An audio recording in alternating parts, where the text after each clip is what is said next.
नमस्कार, ANB news देख रहे हैं आप। मैं हूं आपके साथ पल्लवी राजपूत और हमारे खास कार्यक्रम उत्तराखंड का महासंग्राम में आप सभी का स्वागत है। प्रधानमंत्री का देवभूमि की राजधानी देहरादून के लिए यह सपना था कि राजधानी देहरादून स्मार्ट सिटी बन जाए।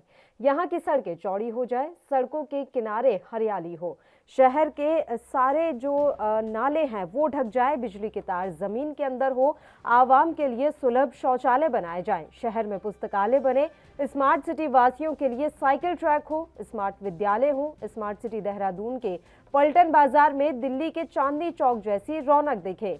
लेकिन ये ड्रीम प्रोजेक्ट ड्रीम ही बनकर रह गया है। अधिकारी और ठेकेदार मिलकर पीएम मोदी के सपने का सौदा करने में लगे हैं। ऐसे में हैरानी की बात यह है कि देहरादून देश के सबसे सुरक्षित शहरों में शामिल हो गया है। स्मार्ट सिटीज इंडिया अवार्ड्स 2022 में सेफ सिटी के लिए देहरादून को पुरस्कृत किया गया। जमीनी स्तर से काम का मुआयना किया गया तो देहरादून पहले से भी बदसूरत नजर आ रहा है। स्मार्ट सिटी के नाम पर 8 किलोमीटर सड़क बनाने की बात थी जो कहीं से भी नहीं दिखाई दे रही। इलेक्ट्रिक वायर को जमीन के अंदर देने की बात थी, लेकिन अभी भी पलटन बाजार तारों से अटा पड़ा नजर आ रहा है। पलटन बाजार जो शहर का मुख्य बाजार है, वहां के व्यापारियों में स्मार्ट सिटी के घोटाले को और कार्य को लेकर काफी आक्रोश है। सीईओ के मुताबिक 750 करोड़ खर्च होने के बाद भी स्मार्ट सिटी का काम महज 45% ही पूरा हो पाया है। ऐसे में इस धीमी रफ्तार से सवाल उठना लाजमी है कि जब 5 साल में 45% काम हो पाया है तो क्या बचे हुए 1 साल में पेंडिंग 55% काम को मुकम्मल कर लिया जाएगा।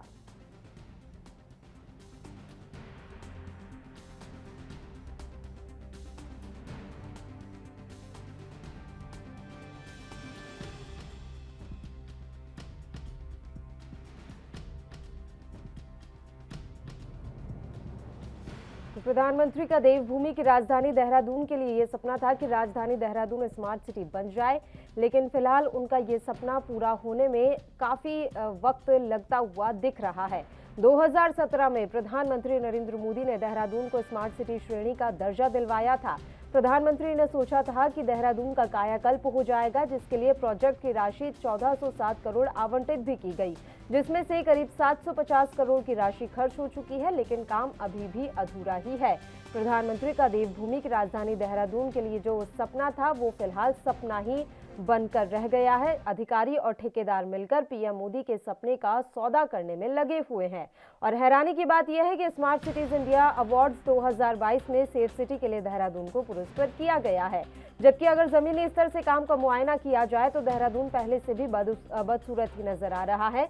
स्मार्ट सिटी के नाम पर जो काम करने थे वो कहीं से भी पूरे अभी दिखाई नहीं दे रहे हैं। पूरे तो छोड़िए, आधे भी ढंग से नहीं हो पाए हैं। तो ऐसे में सवाल उठना लाजमी है कि जब 5 साल में 45% ही काम हो पाया तो क्या बचे हुए 1 साल में पेंडिंग 55% काम को मुकम्मल कर लिया जाएगा। जो प्रोजेक्ट में पैसों की बंदरबांट और बड़े घोटाले की तरफ इशारा हो रहा है, 750 करोड़ खर्च होने के बाद भी आज जो शहर की बदरंग तस्वीर है वो यह साबित करने के लिए काफी है कि किस तर्ज पर और किस तरह करोड़ों की इस रकम को ठिकाने लगाया गया होगा। वहीं देहरादून स्मार्ट सिटी घोटालों की चर्चा आम आदमी से लेकर नेताओं तक है, चाहे वो सत्ता पक्ष का हो या विपक्ष का।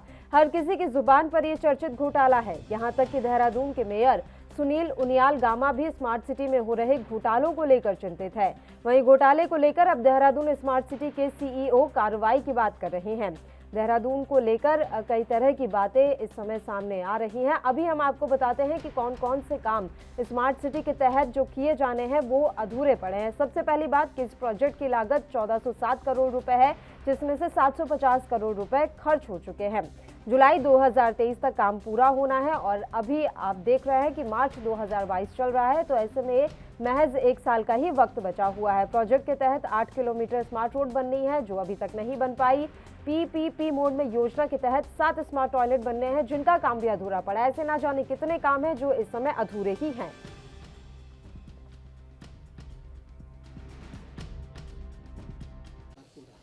देखिए, भ्रष्टाचार का मुद्दा बहुत ही जो है सीरियस है और इसको हम जितनी भी सीरियसनेस के साथ लेना चाहिए वो हम ले रहे हैं।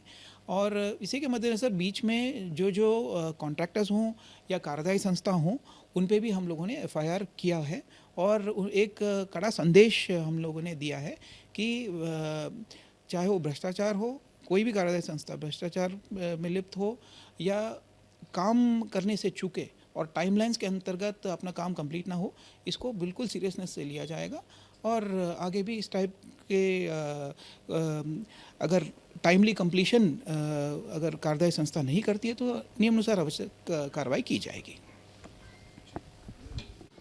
सर, अभी जो स्मार्ट सिटी प्रोजेक्ट चल रहा है पलटन बाजार में, आप इससे कितने संतुष्ट नजर आ रहे हैं? देखिए, जो स्मार्ट सिटी का प्रोजेक्ट चल रहा है पिछले तीन साल से ज़्यादा हो चुके हैं स्मार्ट सिटी के प्रोजेक्ट को चलते हुए। मैं क्या, व्यापार मंडल क्या और कोई भी व्यापारी इससे संतुष्ट नहीं है, क्योंकि जो स्मार्ट सिटी का काम हुआ है वो इतना लो क्वालिटी का और इतना लैक ऑफ टाइम की, इतना टाइम में इतना लैक हुआ है इस काम को होने में, उससे सारे ही व्यापारियों को बहुत नुकसान उठाना पड़ा। क्योंकि पिछले 2 साल से कोविड, 3 साल से आप देख रहे हैं कोविड भी चल रहा है और साथ साथ स्मार्ट सिटी का काम भी चल रहा है, और जो कोऑर्डिनेशन नहीं है स्मार्ट सिटी में आपसी टीम्स का काम करने में, उससे भी व्यापारियों को बहुत समस्या हुई है और बहुत नुकसान उठाना पड़ा है।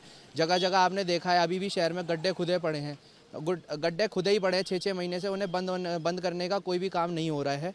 और आप अक्सर अभी बाज़ार में तो कई केसेस ऐसे भी हो चुके हैं कि कोई महिलाएं, बुजुर्ग लोग गड्ढों में जाके गिर चुके हैं और उन्हें चोटिल भी हुए हैं। कई लोगों को तो हॉस्पिटल में भी लेके जाया गया है और उनको रॉड तक डली है।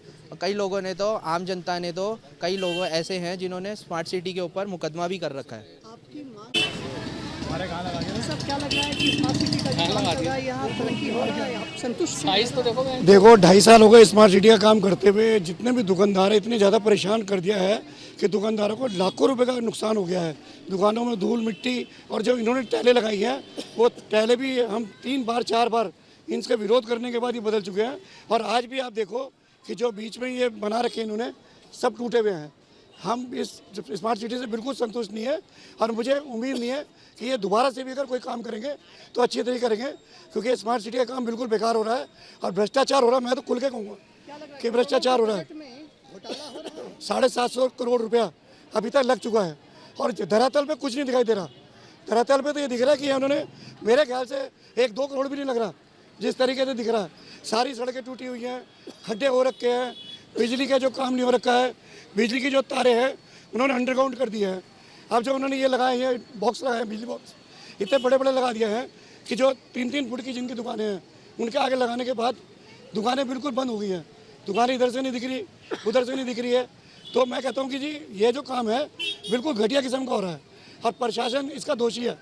प्रशासन मिला हुआ है, चाहे कोई भी अधिकारी हो, सब मिले हुए हैं, सब भ्रष्टाचार कर रहे हैं और माल को अंदर कर रहे हैं, चाहे उसमें कोई भी हो।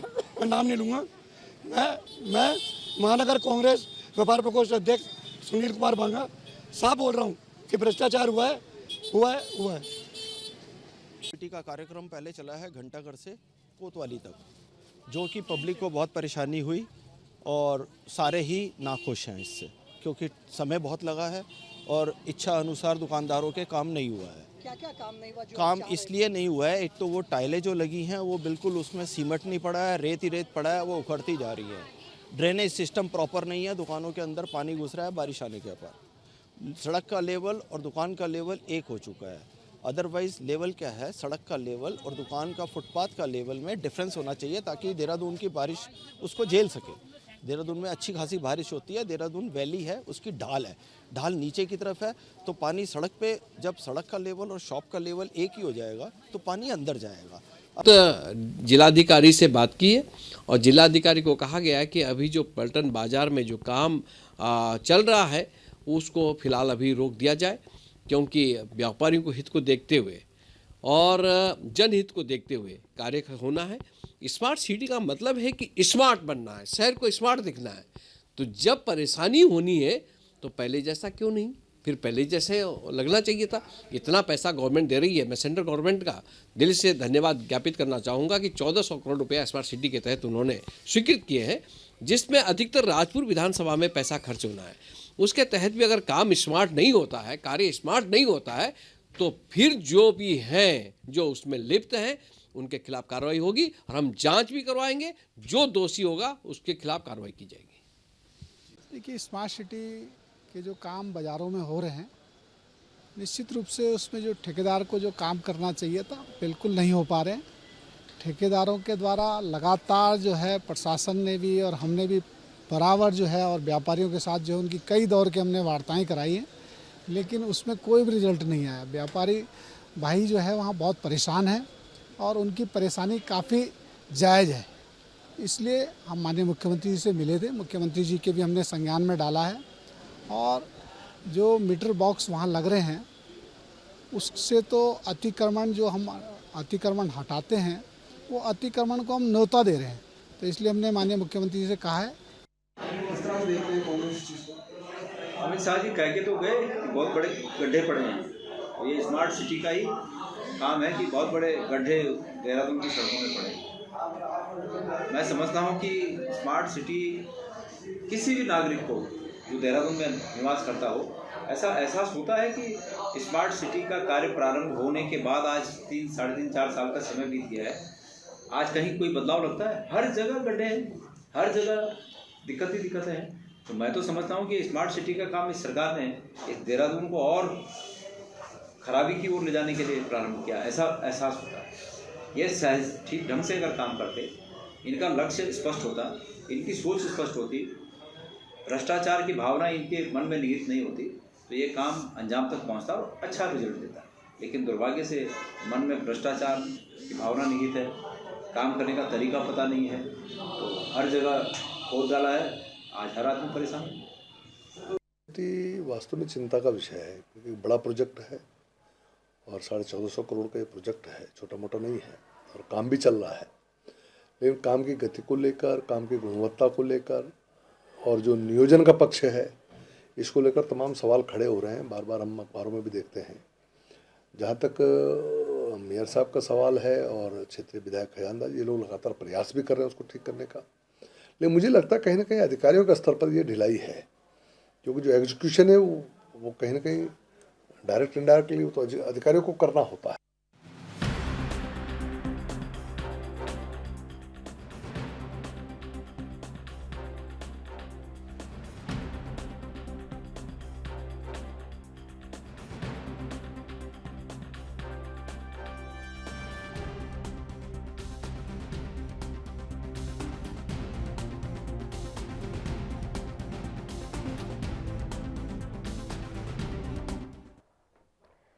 इस मसले पर हम चर्चा की शुरुआत करेंगे, लेकिन उससे पहले एक छोटे से ब्रेक के लिए यहां रुक रहे हैं। आप बने रहिए हमारे साथ।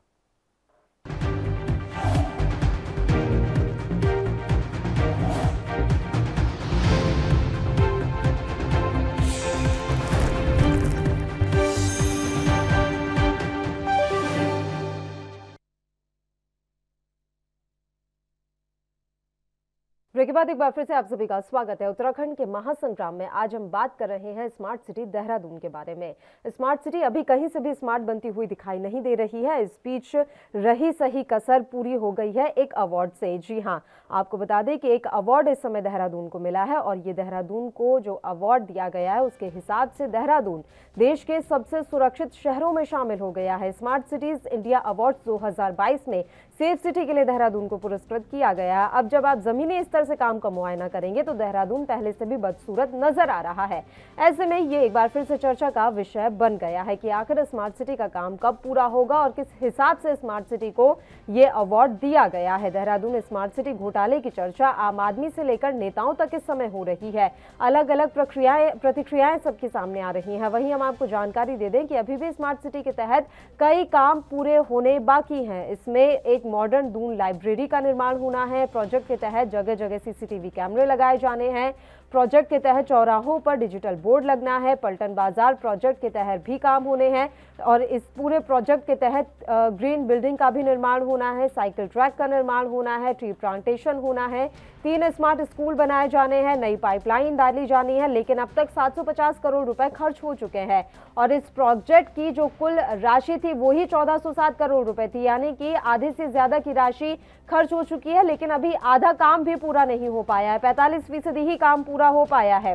सड़कों का निर्माण अभी तक नहीं हुआ है। पीपीपी मोड में जो 2 स्मार्ट टॉयलेट का निर्माण होना था अभी नहीं हो पाए हैं और इसके अलावा मॉडर्न दून लाइब्रेरी निर्माणाधीन है। सीसीटीवी कैमरों का काम भी अभी अधूरा ही पड़ा हुआ है।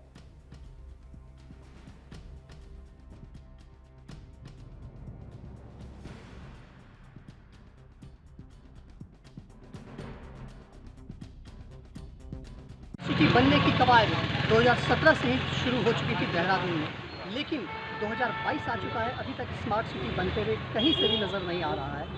अधिकारी बार बार कह रहे हैं कि स्मार्ट सिटी का काम चल रहा है, 40 से 45% तक काम हो चुका है, लेकिन व्यापारी वर्गों का यह बिल्कुल भी मानना नहीं है। उन्होंने कहा कि स्मार्ट सिटी में सिर्फ और सिर्फ भ्रष्टाचार ही हुआ है।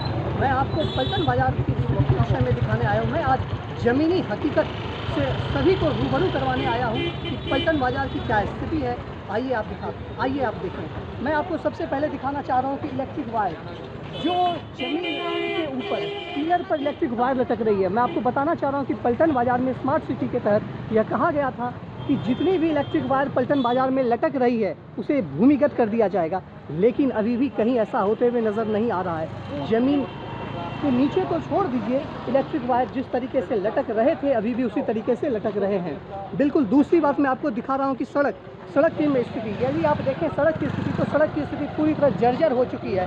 मैं अपने सहयोगी से कह रहा हूँ सड़क की स्थिति को वो दिखाएं, लोगों को यह जर्जर स्थिति को दिखाएं किस तरीके से स्मार्ट सिटी के नाम पर अधिकारियों का तो कहना है काम हो रहा है, लेकिन कहीं यह लगता नहीं है कि घपले घोटाले, सिर्फ लग रहा है कि घपले घोटाले हो रहे हैं। बिल्कुल साथ ही साथ मैं यह भी कहना चाह रहा हूँ कि दुकानों के चारों ओर, दुकानों के बगल में जो एक पाट बैठाया गया था, बिल्कुल उसे सिर्फ तोड़ दिया गया है, लेकिन उस पर अभी तक काम कुछ चल नहीं रहा है।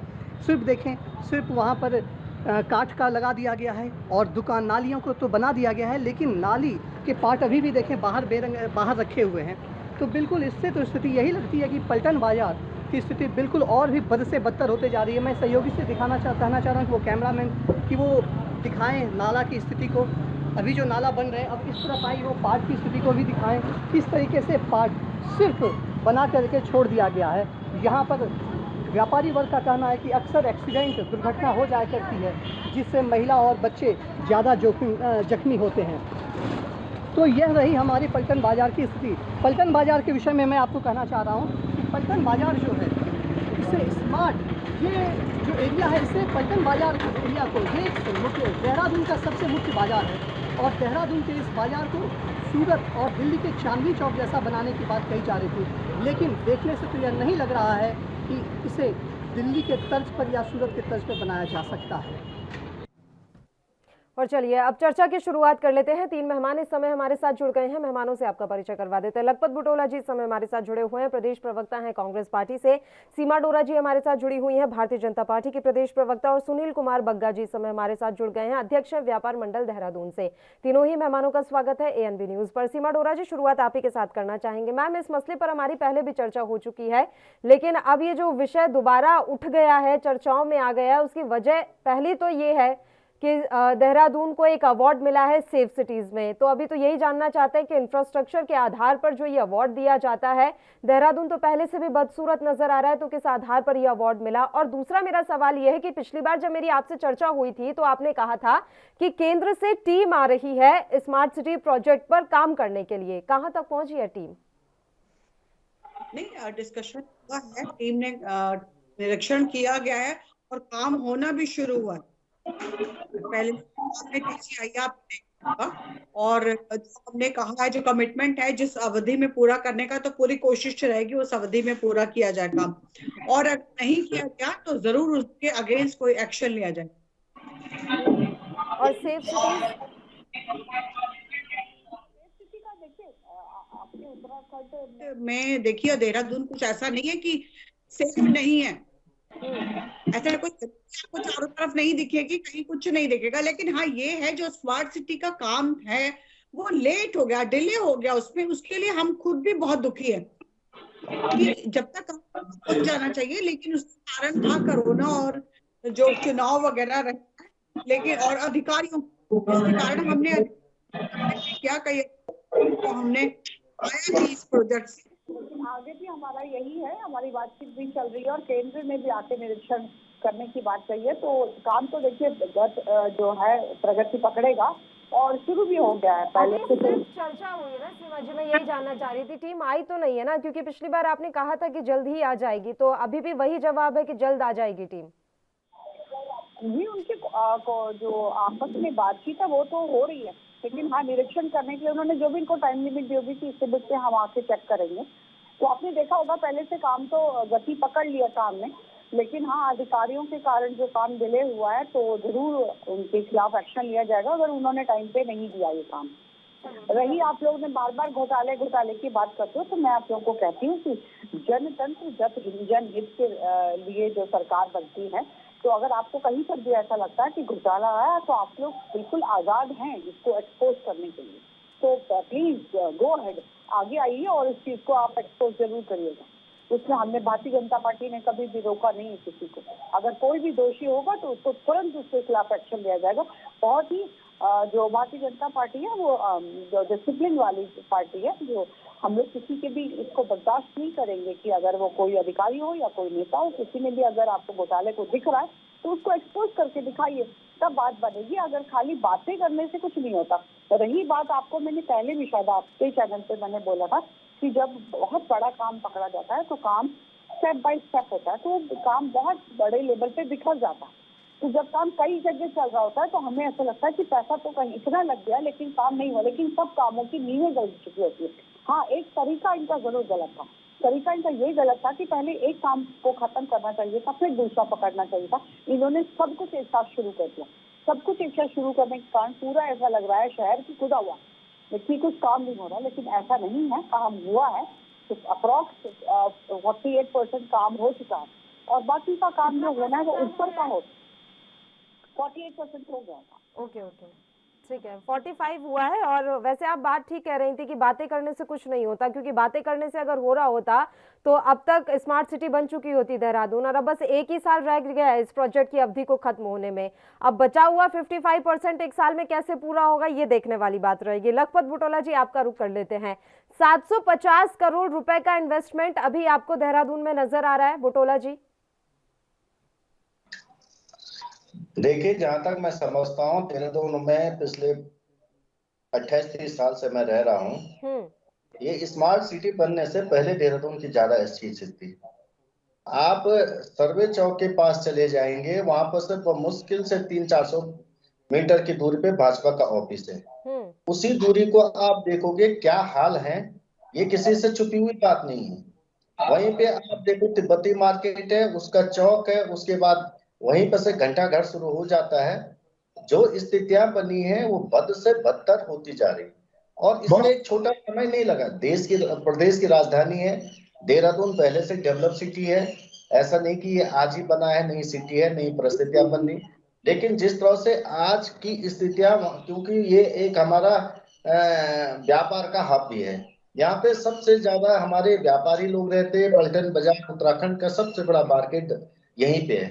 लेकिन जिस तरह की स्थितियां उसके अंदर बनी, उसमें कहीं आप देखोगे तो कहने लायक बात ही नहीं रह रही। मैं जहां तक समझता हूँ कि भाजपा की हमारी पार्टी ने बातें कही है, क्योंकि आज की स्थिति उनको इसलिए नहीं कह पा रहे कि यदि वहां पे एक सभासद भी कांग्रेस का होता तो कहते सभासद काम करने नहीं दे रहा। सांसद भाजपा का है, विधायक भाजपा का है, पार्षद भाजपा का है, मेयर भाजपा का है, उसके बावजूद भी कहते हैं कि यदि अधिकारी काम नहीं कर रहे हैं तो ये किस लिए चुने गए हैं।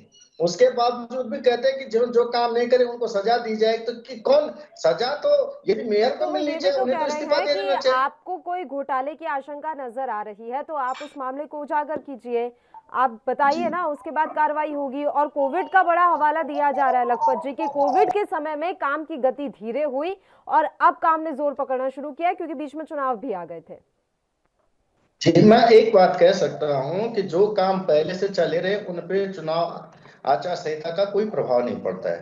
हाँ। जिनके टेंडर हो चुके, जो काम चल रहे, उनको ये बहाने जो लगाए जा रहे कोविड से लेकर इन चीजों के बाद। देखिए, आप जब व्यक्ति फेल होता है, काम नहीं कर पाता तो एक्सक्यूज ढूंढता है, उसमें कहीं कोई छुपी हुई बात नहीं। यही मैं कह रहा हूँ कि प्रधानमंत्री जी और केंद्र सरकार ने बहुत सारी योजनाएं ऐसी रही कि जो उन्होंने समय पे पूरी की है, उनको तो अप्रिशिएट किया जा सकता है। ये कोई दूर दराज का प्रोजेक्ट नहीं जहाँ पे पर डे हजारों लोग, लाखों लोग ट्रेवल करते तो आप क्या वजह मान रहे हैं लखपत जी कि स्मार्ट सिटी का काम इतना कछुए की चाल से चला? इसके पीछे की वजह मैं आपसे जरूर जानना चाहूंगी। उससे पहले बस एक छोटे से ब्रेक के लिए हम यहाँ रुक रहे हैं, जल्द हाजिर होंगे।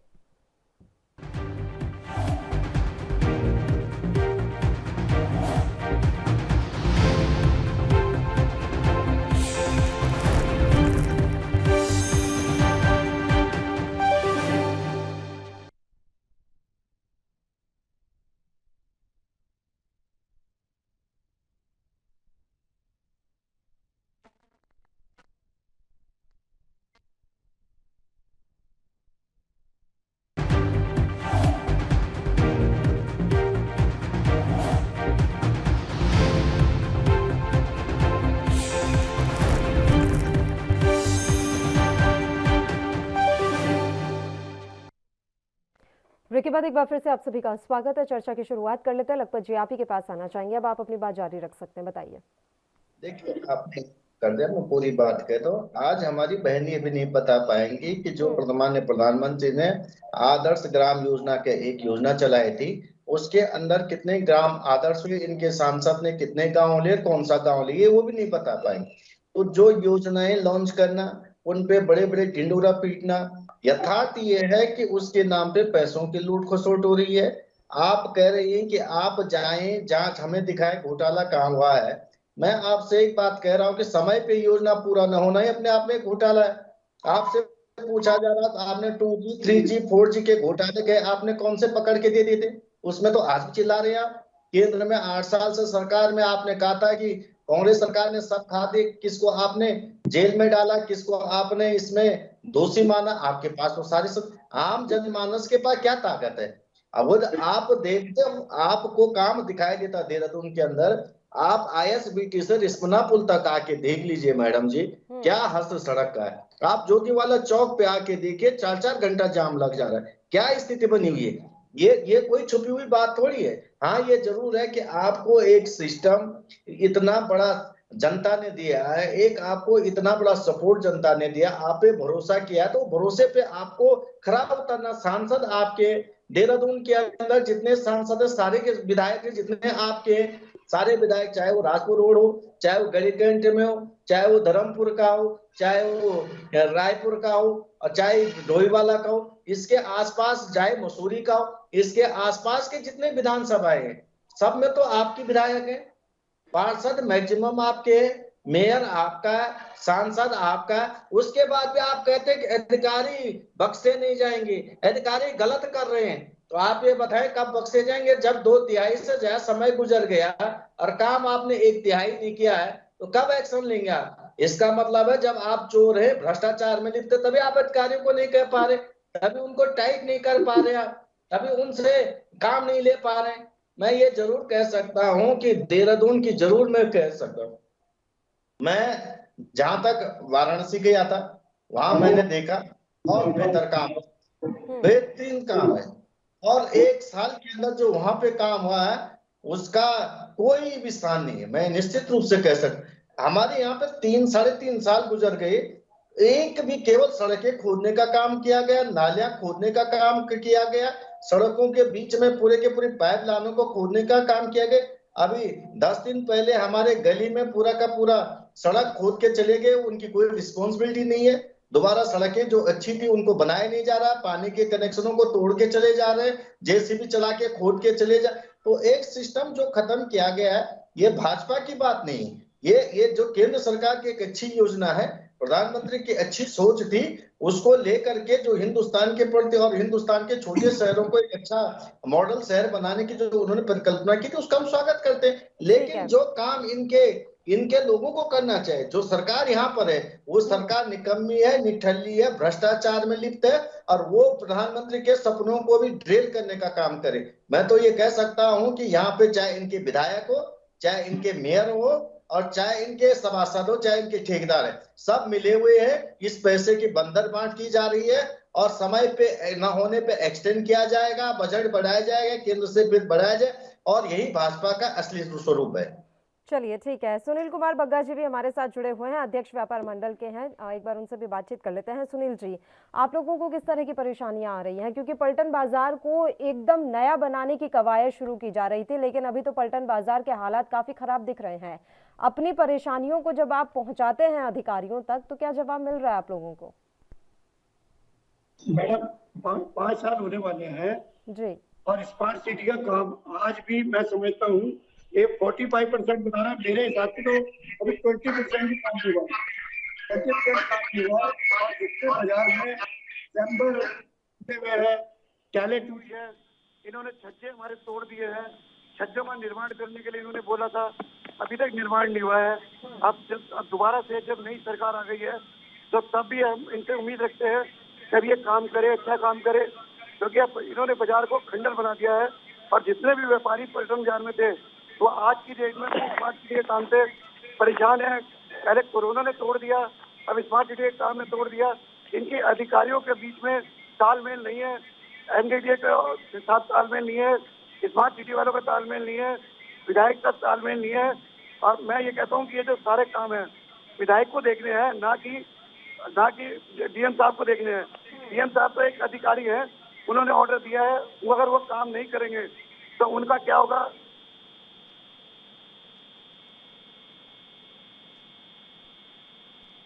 उनका ये काम है कि जनता ने हमें वोट दिया है और जनता के पैसे की बर्बादी हो रही है, तो जनता के पैसे की बर्बादी नहीं होनी चाहिए और ना भ्रष्टाचार हो रहे हैं। और भ्रष्टाचार को रोका जाए। 750 करोड़ रुपए अभी लग चुका है और धरातल पे 1-2 करोड़ रुपए भी नहीं लग रहा आपको। 750 करोड़ रुपए बहुत बड़ी रकम होती है। तो ये भ्रष्टाचार हो रहा है और ये जो है विधायकों को, जो भी जितने भी विधायक हैं हमारे, चाहे वो चमोली जी हो, चाहे हमारे खजानदार जी हो, एक साल में आपको लग रहा है कि एक साल में ये काम पूरा कर लिया जाएगा? सुनील जी, अपना मेयर साहब हो, इनको सबको मिलकर, और चाहे डीएम साहब हो, इन सबको मिलकर अधिकारियों से बैठ के तालमेल करके अगर सुंदर दून बनाना है तो बनाए, नहीं तो हम व्यापारी ये चाहते हैं कि हमें पुराना बाजार ही चाहिए, हमारा पुराना देहरादून चाहिए, नहीं तो इस पैसे को आप कहीं और यूज करो। हम इसी में खुश हैं कि हमें इससे ज्यादा परेशान ना किया जाए, क्योंकि हम देहरादून के बाजार वाले, पटना वाले इतने ज्यादा परेशान हो गए हैं कि हम अपने बच्चों की फीस देने में, कर्मचारियों को खर्चा देने में, ईएमआई देने में, हमें बैंकों से रोज फोन आते हैं कि आपकी ईएमआई नहीं पहुंची है, क्योंकि जब व्यापार खत्म हो जाएगा तो हमारी मजबूरी होगी कि हम कहाँ से पैसे देंगे अब। तो ऐसा है कि व्यापारियों को परेशान ना किया जाए और वो काम किया जाए कि जिससे व्यापारी भी अपना जो बच्चों का पालन पोषण कर ले, तभी हम लोग संतुष्ट होंगे। वरना इस तरीके से तो मैं आज भी समझता हूँ 750 करोड़ रुपए खर्च हो चुके हैं और एक साल के अंदर ये प्रोजेक्ट पूरा नहीं कर सकते। मैं अभी आपको लिख के दे दूं, जब इन्होंने 5 साल के अंदर मेरे हिसाब से 20% काम किया है, कोई कैमरे नहीं लगे हैं, कोई अभी एक साल बाकी है, ये एक साल तो आप लोगों को इंतजार करना ही होगा, ये एक साल तो इंतजार करना ही होगा। उसके बाद हो सकता है कि इस योजना की जो अवधि है वो बढ़ा दी जाए। मेरी आवाज मिल रही है सुनील जी आपको? सरकार के साथ लोग मिले हुए हैं, क्या अधिकारी फोन मिले हुए लाइन हैं, एक बार चेक करवा लीजिए, कुछ काम ही नहीं हो मेरी आवाज नहीं मिल रही है, तो इतने अवार्ड कहाँ से मिल रहे हैं? ठीक है, ये तो भाई मिली सुनील भगत जी की नहीं है। आवाज डाउन कर दीजिए, उन्हें मेरी आवाज नहीं मिल रही है, एक बार फिर से उनका फोन पैच करवा लीजिए। सीमा जी, मैं तब तक आपका रुख करना चाहूंगी। आपने दोनों पक्षों की बात सुन ली, आप व्यापार मंडल के अध्यक्ष इस समय बैठे हुए हैं, उनकी समस्याएं भी सुन ली, लखपत जी की भी बात आपने सुन ली। उसके बाद भी आप इस श्योरिटी के साथ कह रही हैं कि एक साल में जो कुछ भी उधेड़ बुन के इस समय रखा गया है शहर में, उसे फिर से सिल दिया जाएगा।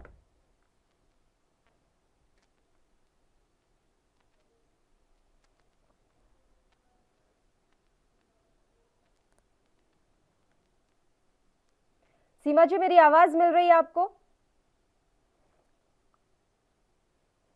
सीमा जी तक भी आवाज नहीं पहुंच रही है। सुनील कुमार बग्गा जी एक बार फिर से हमारे साथ जुड़ गए हैं। सुनील जी, आवाज मिल रही है आपको?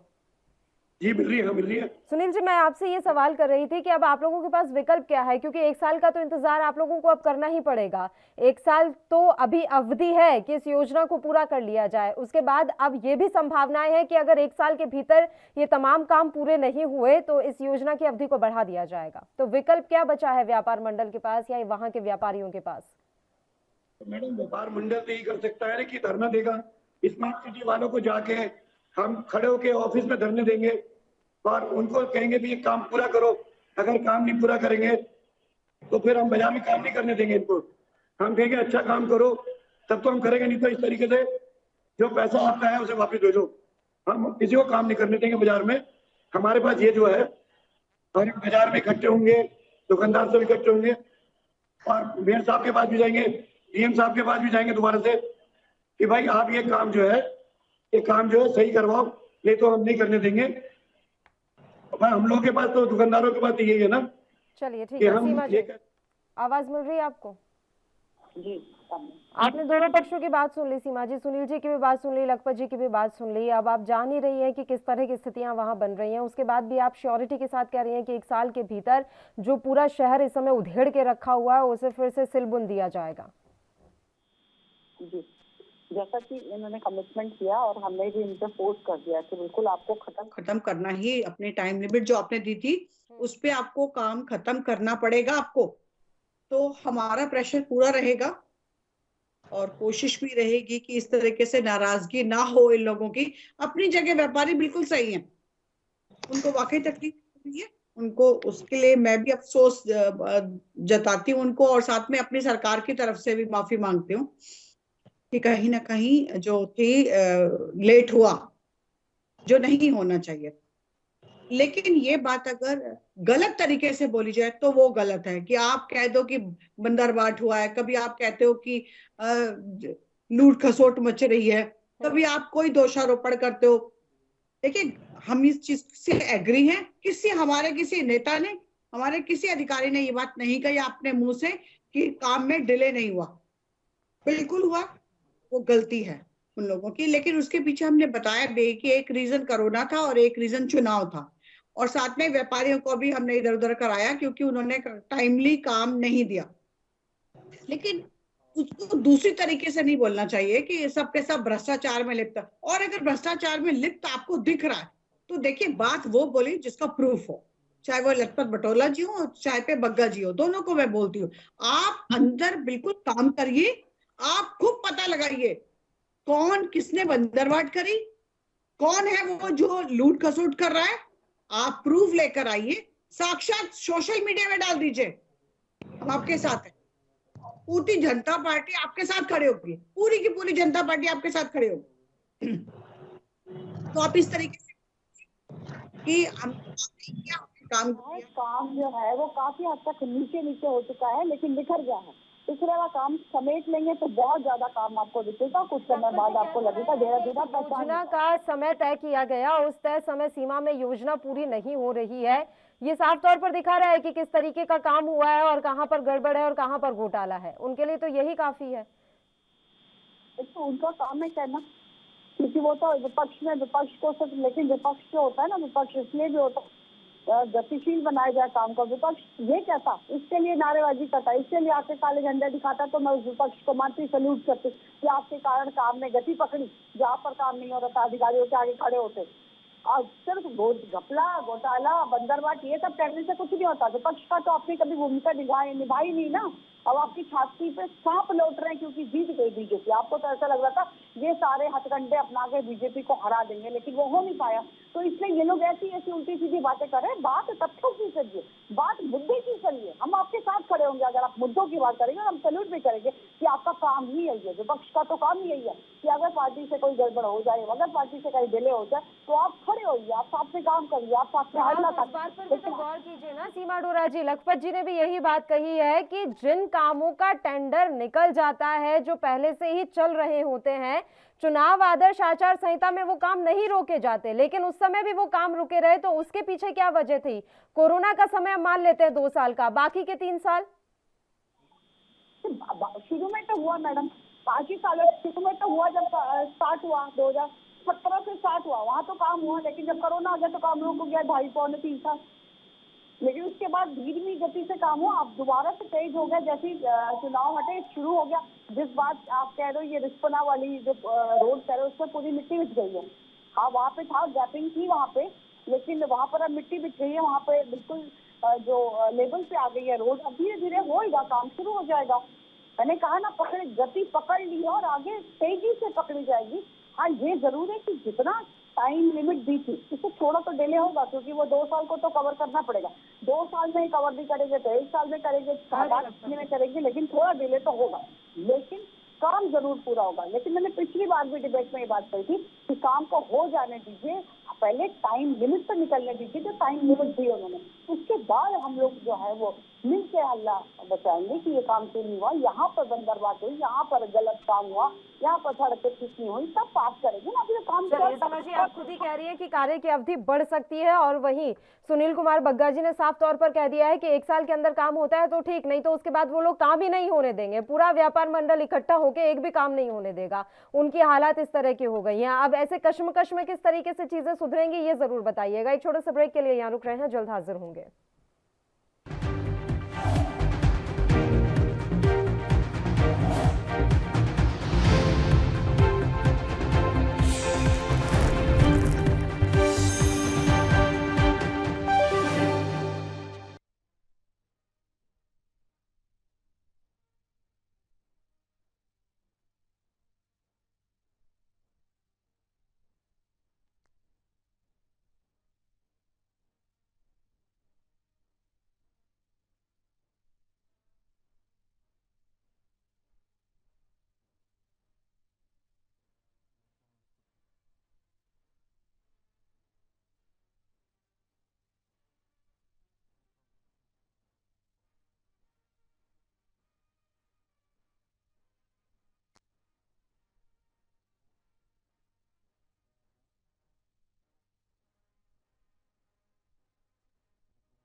ब्रेक के बाद एक बार फिर से आप सभी का स्वागत है। चर्चा की फिर से शुरुआत कर लेते हैं। लखपत जी, आप ही का रुख करेंगे, बताइए।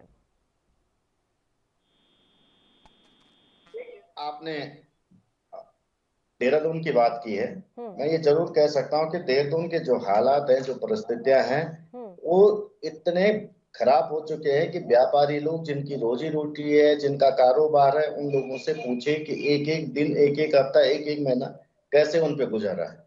जहां तक हमारी बहन ने कहा कि विपक्ष का काम है आरोप लगाना, उल्टे आरोप मत लगाए।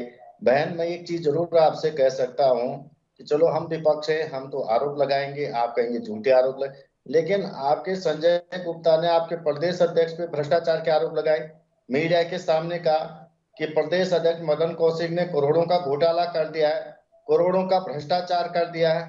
आपके 4 बार के विधायक उधम सिंह नगर के उन्होंने आरोप लगाया भ्रष्टाचार के। आपके 3 विधायक ने आरोप लगाए हैं भ्रष्टाचार के। मुख्यमंत्री पे आरोप लगे हैं, निवर्तमान मुख्यमंत्री को सुप्रीम कोर्ट से जमानत पे चल रहे हैं। तो आप कार्रवाई करने वाले, आप कहते हैं कि विपक्ष कहे हम कार्रवाई कर लेंगे, हम हटा देंगे।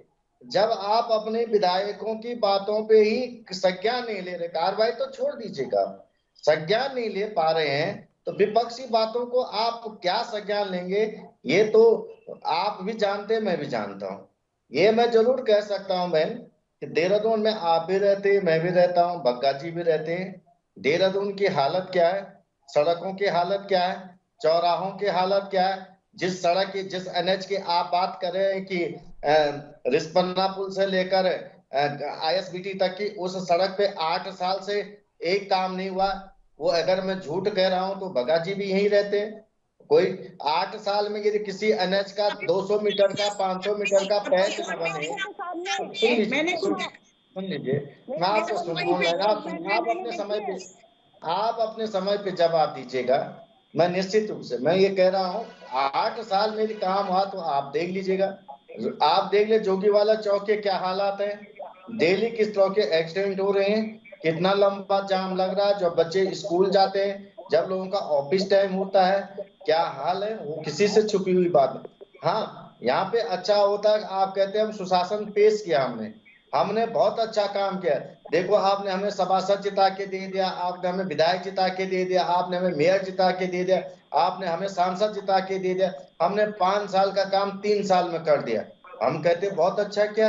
मैंने आपको उदाहरण का, हम विपक्ष के वो लोग हैं जो अच्छे की भी तारीफ करते हैं। मुख्यमंत्री ने अच्छे फैसले लिए तो हमारे पूर्व मुख्यमंत्री ने भी तारीफ की है। वाराणसी के अंदर मैं गया, मैं आपसे कह रहा हूँ, वहां पे जो काम हुए हैं वहां पे भी शुरू उसी समय हुए थे, लेकिन जिस तरह से 1 साल में आप देखो, जो तारों के वहां पे जाल होते थे वो अंडरग्राउंड हो गए, पूरी नाले बन गई, सड़कें चौड़ी चौड़ी हुई हैं एकदम से। तो बहुत अच्छा लगा हमें, एक छोटे से शहर का स्वरूप बदल जाना, एक कल्पना करना बहुत अच्छी बात है। लेकिन ये स्वरूप कहीं ऐसा ही ना हो जाए जैसे आदर्श सांसद आदर्श ग्राम लिए, और आप बता सकते हैं आपके सांसद ने कौन सा गांव आदर्श बना दिया? बता सकते हैं आप? आपके साथ सांसद है उत्तराखंड से, एक सांसद का एक गांव बता दिया जिसमें आपने कोई आदर्श बना दिया हो। ठीक है, ये केवल जुमलेबाजी में अच्छा लगता है। कांग्रेस के भी कुछ सांसदों ने गोद लिए थे गांव, आप बता सकते हैं कि कौन से सांसदों ने कौन सा गांव गोद लिया और उसे आदर्श बना दिया? पूछे उनसे, मैं आपसे पूछ रही हूँ ना, कांग्रेस पार्टी के प्रवक्ता के तौर पर आप बैठे हैं, तो कांग्रेस का जवाब तो आप ही देंगे ना सर। देखिए, हमारे तो सांसद ही नहीं 14 के बाद। ये योजना जब लागू हुई 11 अक्टूबर 2015 को लागू हुई, तो हमारे तो सांसद ही नहीं थे। वो तो ये बताए ना, इनके सांसद में प्रधानमंत्री जी ने बड़े जोर शोर से 6 महीने पर कम से कम मुझे लग रहा है 1000 करोड़ रुपए का एडवर्टाइजमेंट पे खर्चा किया गया था। और मैं आपसे बता रहा हूँ, वाराणसी के अंदर जो गांव प्रधानमंत्री ने 2 गांव गोद लिए थे, हर साल एक गांव लेने की बात कही गई थी, लेकिन 2 गांव जो गोद लिए उनमें न शौचालय है, न बिजली है, न हाई स्कूल है। आप नेट पे चेक करके भी देख सकते हैं। तो आप ये समझ लीजिए कि जुमलेबाजी उसी तरह की है कि बहुत हो गई महंगाई की मार, अब की बार फलानी सरकार, और खाने का तेल 250 पार हो गया। आप देखिए, डीजल पे, क्रूड ऑयल पे सबसे ज्यादा एक्साइज ड्यूटी लगाई जा रही है। दुनिया में सबसे ज्यादा डीजल, महंगा डीजल पेट्रोल दिया जा रहा है। 56 करोड़ लोग गरीबी के रेखा के नीचे आ गए। जीडीपी से पैसा ज्यादा हम पे कर्जा हो गया। 100 इंडेक्स में हम 105वें नंबर पे आ गए। तो ये सारी चीजें नए भारत का स्वरूप है। तो मैं ये कह सकता कोई हार्वर्ड ऑक्सफोर्ड की यूनिवर्सिटी से बड़ा कोई हमने यूनिवर्सिटी खोली होती, हम कहते बहुत अच्छी बात है। हम कहते हैं गरीबी के इंडेक्स में हम नीचे आए, बहुत अच्छी बात होती। हम कहते हैं हंगर इंडेक्स में हम नीचे आए तो बहुत अच्छी बात होती। हम कहते हैं कि हमने जो हमारा जीडीपी जो हमारे पर कर्जा था, उत्तराखंड में 72,000 करोड़ का कर्जा दे गई है सरकार। तो मैं ये कहना डबल इंजन की सरकार ने अगर यही कर्जा कम किया होता तो बहुत अच्छी बात होती। ये बग्गा जी भी जानते हैं कि इनके ऑफिस के अंदर भाजपा के ऑफिस की बात मैं वैसे कहना नहीं चाहता। अभी 10 दिन पहले भाजपा के ऑफिस के चारों ओर चकाचक सड़क बनी है और बहुत सुंदर बना दी। आजकल इन्होंने अपने चारों ओर ऑफिस के आसपास की सड़कों को फर्स्ट क्लास बनाया हुआ। लेकिन उसी से थोड़ा 50 मीटर आगे जाएंगे मेरी बहन, उससे 50 मीटर और जो रिस्पना नदी की तरफ के लिए रास्ता जाता वहीं से 50, उसके हाल देख लीजिए क्या हाल है उसके। आप देखोगे क्या लोगों का जीवन क्या बना रखा है। तो मैं ये कह सकता हूँ कि एक जुमलेबाजी कर करके और बातें कहना, आज ये इसलिए नहीं कह पा रहे, अगर कांग्रेस का सभासद भी वहां पे होता तो ये कहते कांग्रेस का सभासद काम करने नहीं दे रहा। लेकिन अब इनके पास ये कहने के लिए तो है नहीं। सरकार ने जनता ने 4-4, 5-5 इंजन दे दिए, लेकिन एक भी इंजन का स्टार्ट भी नहीं हो रहा, ना काम कर रहा। ये मैं आपसे कह सकता हूं कि आज जो स्थिति जो परिस्थिति उत्तराखंड या देहरादून के परिप्रेक्ष्य में मैं जरूर कह सकता हूं, दूर दराज देखो किसी भी चीज का स्वरूप होता है उसके चेहरे से होता है, और उत्तराखंड का चेहरा जो है देहरादून है। देहरादून की जो हालत है तो आप सोचिए कि जहां नीति माणा होगा, जहां गोपेश्वर चमोली होगा, जहां चौंडी मजारी होगा, जहां रोहता पोखरा होगा, इन दूर दराज क्षेत्रों की क्या स्थिति होगी। जब शहर की ये हालत है, घंटाघर जो दिल है देहरादून का, उसके हालत ये है तो और दूर दराज क्षेत्रों के क्या हाल होंगे। ये मैं जरूर एक बात कह सकता हूं कि आज के परिप्रेक्ष्य में जिस तरह से लगातार भाजपा चुनाव जीत रही, उसमें लोकतंत्र का हम नमन करते हैं, प्रणाम करते हैं। लोकतंत्र में चुनाव जीतना भी एक बड़ा अपने जो कामों को उनपे एक प्रकार से सही स्वीकृति देने का भी एक अच्छा मौका है। तो लोग जनता उनको दे रही तो हम नमन कर रहे हैं। लेकिन हमें विपक्ष के रूप में सारी बातें कहेंगे कि किन चीजों में कमियां हैं, कर रहे हैं। 1 साल उस वादे को पूरा होने में बाकी है। अब उम्मीद के अलावा किया क्या जाए, बताइए। उम्मीद तो करनी पड़ेगी और इंतजार भी करना पड़ेगा। सुनील कुमार बग्गा जी, आवाज मिल रही है आपको? ठीक है, आ रही हूँ सर, आ रही हूँ। ठीक है, सुनील कुमार बग्गा जी, आपको आवाज मिल रही है?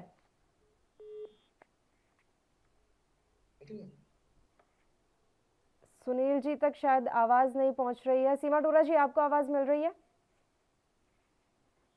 सुन लिया मैम आपने लखपत जी जो कुछ भी कह रहे थे। उनके हिसाब से तो सूरत ही इतनी खराब है, पता नहीं कब जाकर स्थितियां सुधरेंगी। उनका क्या कहना मैडम, उनका तो यही कहते रहते हैं अगर कुछ करना होता तो कुछ करके दिखा दिया होता 5 साल में। अभी सो जाएंगे फिर से। आज बोल रहे हैं आपके, अभी यही सोएंगे, अगले इलेक्शन में जागेंगे। इनको कभी नहीं पता कि विपक्ष का काम क्या होता है। इन्होंने कभी करा ही नहीं। विपक्ष की जो भूमिका होती है उसको निभाई नहीं। अगर निभाई होती तो कहीं तो बीच में उठाए कांग्रेस पार्टी ने। उनको उठाने चाहिए, अगर गलतियां हुई हैं तो उसको उनको उठाने चाहिए। हम जब कुछ कह रहे हैं, अपने मुंह से कह रहे हैं कि डिले हुआ है, वी आर एग्री। हम कब मना किए कि डिले नहीं हुआ, तो हम कह रहे हैं। लेकिन हम ये भी साथ में कह रहे हैं कि काम जरूर पूरा होगा समय पर। थोड़ा बहुत इधर उधर हुआ तो हुआ, लेकिन समय पर हमारी पूरी कोशिश है कि समय पे काम पूरा कराया जाए। लेकिन उस चीज को सिर्फ काम के बारे में बात करें कि डिले हुआ, एग्री। व्यापारी परेशान है, एग्री। लेकिन व्यापारी वर्ग भी एक हद तक, आप 80% व्यापारी एक तरफ है, ये 20% जो अपने आप को कांग्रेसी बोल रहे हैं वो अपनी बात को कह रहे हैं। लेकिन बाकी व्यापारी ने तो देखिए जिता ही दिया ना खजानदास को। तो खजानदास जी से भी वही देख रहे थे, खजानदास जी का ही वो एरिया है जो पलटन बाजार आप कह रहे हो। तो उन्होंने जिताया, इसका मतलब विश्वास है उनको आज भी खजानदास जी पे और भारतीय जनता पार्टी कि ये काम तो डिले हुआ है। लेकिन वो कोरोना से पूरी विश्व उसके से पिछड़ गया। तो आप एक देहरादून की विश्वास है सीमा जी, अभी भी आप लोगों पर ही विश्वास है कि 1 साल के भीतर अब बचा हुआ काम पूरा कर लिया जाए और बड़ी तेज गति से हो, क्योंकि बिखरा हुआ है और देहरादून इतना ही सुंदर शहर है। तो ऐसे में उसकी ये बदसूरत सी तस्वीर किसी को भी नहीं लुभा रही है। तो हम तो उम्मीद ही कर सकते हैं और यही इंतजार है कि 1 साल के भीतर जल्द से जल्द काम पूरा किया जाए। फिलहाल तीनों ही मेहमानों का शुक्रिया अदा करना चाहूंगी चर्चा करने के लिए आप हमारे साथ जुड़े। तो स्मार्ट सिटी देहरादून के जो हालात हैं वो अभी किसी से छिपे हुए नहीं है। इस बीच सेफ सिटी में देहरादून को अवार्ड मिला है। तो वैसे में ये सवाल उठना लाजमी है कि जब पूरी तरीके से इंफ्रास्ट्रक्चर इस समय गड़बड़ाया हुआ है देहरादून का, तो किस तरीके से ये अवार्ड मिला। और दूसरी बात ये कि इतने सालों के बाद भी सिर्फ 45% ही काम कैसे हुआ, और क्या बचे हुए 1 साल में 55% काम पूरा कर पाएगी सरकार, देखने वाली बात रहेगी। इसी के साथ इस बुलेटिन में इतना ही। मुझे दीजिए इजाजत। देश और प्रदेश की तमाम ताजा खबरों के लिए आप देखते रहिए ANB न्यूज। नमस्कार।